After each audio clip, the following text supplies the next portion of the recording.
ఎవరు ಯಾರು ಕೂಡ ಬರದೇ ಇರಬೇಡ್ರಿ. దీన్ని ఎవరు కూడా రాకుండా ವಾರಕ್ಕೆ ఉండకండి. 2 ಸರಿ, వారానికి 2 3 సార్లు ಸರಿ, 3 సార్లైనా ಡೈಲಿ.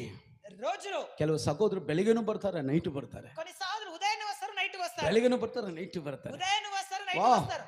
ಎಂತ ಒಂದು ದೊಡ್ಡ కానీ ಆಶೀರ್ವಾದ. ఎంత గొప్ప దీవెన ఇది. ದೇವರ ವಾಕ್ಯ ಹೇಳ್ತದೆ, దేవుని మాట చెప్తుంది 40 days 40 రోజులు ಐ ನಾಟ್ ಈಟ್, నేను భోజనం ಐ తినలే, ನಾಟ್ ಡ್ರಿಂಕ್. నేను ನಾನು తాగలే, ದೇವ ಸಮ್ಮುಖದಲ್ಲಿದ್ದೆ. నేను దేవుని ಈ సన్నిధిలో ಉಪವಾಸ ఉన్నాను. ಪ್ರಾರ್ಥನೆ ఈ ఉపవాస ప్రార్థన ದೇವರು ನಮ್ಮನ್ನು ಆದುಕೊಂಡಿದ್ದಾರೆ. ప్రభు మనల్ని ఎంచుకున్నాడు. ಹಲ್ಲೆಲೂಯಾ. హల్లెలూయా.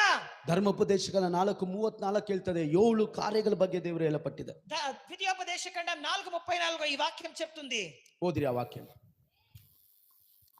ಬೇರೆ ಯಾವ ದೇವರಾದರೂ ಮನಶೋಧನೆ, ಮಹತ್ಕಾರ್ಯ, ಉತ್ಪಾತ, ಯುದ್ಧ, ಭುಜಪರಾಕ್ರಮ, ಶಿಕ್ಷಾಹಸ್ತ, ಮಹಾಭೀತಿ ಇವುಗಳನ್ನು ಪ್ರಯೋಗಿಸಿ ಒಂದು ಜನಾಂಗವನ್ನು ಮತ್ತೊಂದು ಜನಾಂಗದ ಕೈಯೊಳಗಿಂದ ತಪ್ಪಿಸುವುದಕ್ಕೆ